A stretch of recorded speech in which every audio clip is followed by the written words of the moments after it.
ना जाई। काहे रे काहे ना जाइबी? काहे के ब्यूटी मोर खराब हो जाई हो। कटी ना गेहूं तलिया के खियाई हो। जेली आयल हवे उहेला के खियाई हो। हाथ में कपलिया के देव घवाई हो।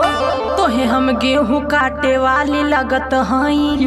तक कतही कमहारानी जी तू हई का? लेके दहेज आइल बानी नई हरे से। हाथ लतियाई के भगाई देहब घर से। देखा कुछ हो कला हमसे न होई कटिया हो। तका दिन भर बैठ के तोड़बू घर में खटिया हो। देखा हमसे न जबरी कटिया तू करावा हो।